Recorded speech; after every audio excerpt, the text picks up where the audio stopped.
আব্দুল মোহাইমিন প্রশ্ন করেছেন, কাউকে না দেখিয়ে লুকিয়ে টাকার ভেতর ছেঁড়া টাকা দিলে কি মুনাফিক হব? ভাই আব্দুল মোহাইমিন খুবই গুরুত্বপূর্ণ একটি প্রশ্ন করেছেন। আজকাল আমরা প্রায়ই এ ধরনের পরিস্থিতির মুখোমুখি হই, অর্থাৎ কোনোভাবে হয়তো আমাদের কাছে কোনো ছেঁড়া বা ফাটা টাকা চলে আসছে। এই টাকাটি আমরা যখন অন্য কাউকে দিতে যাই, তিনি যদি দেখতে পান টাকাটি ছেঁড়া অথবা ফাটা, সেক্ষেত্রে সচরাচর তিনি নিতে চান না। এই যে সচরাচর তিনি নিতে চাচ্ছেন না, তারপরেও আমি যদি অন্য টাকার সাথে সেটাকে লুকিয়ে দিয়ে দিই বা এমনভাবে দিয়ে দিই যে তিনি টের না পান, তাহলে সেই ক্ষেত্রে ইচ্ছাকৃত আমি চালাকি করে তাকে যদি এই ছেঁড়া টাকাটা দিয়ে দেই, চালিয়ে দেই, তে আমি গুনাহগার হব কিনা, আমি প্রতারক হচ্ছি কিনা, আমি গুনাহগার হচ্ছি কিনা, তার হক নষ্ট করছি কিনা। এই প্রশ্ন উত্তরে বলবো যে আসলে তো আপাত দৃষ্টিতে আইনগতভাবে আমি কোনো অন্যায় করছি না। কারণ হলো বাংলাদেশ ব্যাংকের এবং পৃথিবীর প্রায় সব দেশেই এই নিয়ম আছে যে ছেঁড়া হলেই টাকা অচল হয়ে যায় না, বরং সেটা সচল থাকে। এবং বাংলাদেশ ব্যাংকের নিয়ম অনুযায়ী 51% বেশি যদি কোনো টাকা ছেঁড়া হয়, তাহলে সেক্ষেত্রে সেই টাকার মূল্যমান কমে যায়। অর্থাৎ সেটা ফেরত দিতে গেলে ব্যাংকে, বাংলাদেশ ব্যাংকে বা কোনো ব্যাংকে ফেরত দিতে গেলে সেটার টাকা কিছুটা কম পাওয়া যাবে ওইটার ক্ষতির হার অনুপাতে। আর যদি 51%-এর চাইতে কম হয় ছেঁড়া, তাহলে সেক্ষেত্রে পরিপূর্ণভাবে টাকা মূল্যমান থাকে, কোনো মূল্যমান কমে না। এই অনুযায়ী আসলে তো উচিত ছিল ছেঁড়া টাকা নিতে অস্বীকৃতি না জানানো, কিন্তু যিনি নিচ্ছেন তিনি নিজে হয়তো অস্বীকৃতি না জানান, কিন্তু তিনি তো আরেকজনকে দিতে পারবেন না, আরেকজন তার কাছ থেকে নিবে না।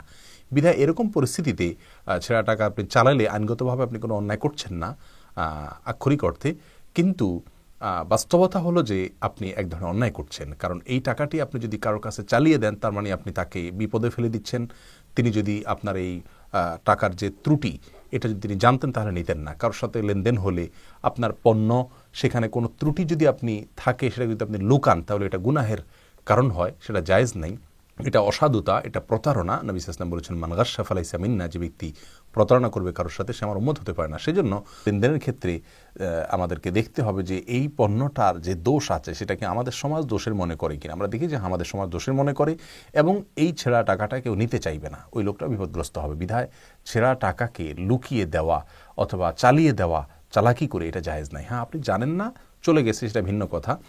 আপনার অজান্তে অন্যের কাছে চলে গেছে, সেটা ভিন্ন কথা। অথবা যেটুকু ছেঁড়া টাকা আছে, এটুকু ছেঁড়া টাকা তার অসুবিধা হবে না, আপনি চালাকি করতে যান নাই, তাতেও সমস্যা নেই। কিন্তু যদি এরকম ছেঁড়া টাকা হয় যে ছেঁড়া টাকা তিনি আরেকজনকে দিলে সেখানে আর তিনি টাকাটা চালাতে পারবেন না, সেক্ষেত্রে আপনাকে এ ধরনের অসাধুতা না করাই উচিত। মুমিন তিনি তার সকল লেনদেনে স্বচ্ছতার পরিচয় দিবেন, সরলতার পরিচয় দিবেন, সততা এবং সাধুতার পরিচয় দিবেন, নৈতিকতার পরিচয় দিবেন।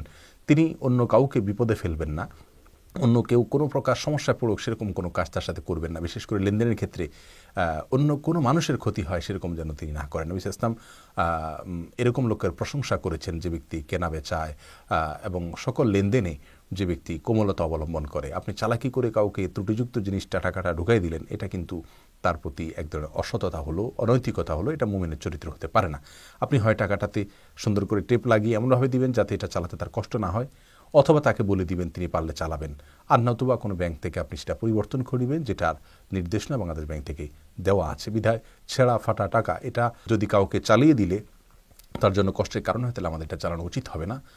আমাদের দেশের বাইরে অন্যান্য দেশে এ ধরনের ছেঁড়া টাকা নিতে সাধারণত মানুষ অস্বীকৃতি জানায় না, সেখানে কথা ভিন্ন।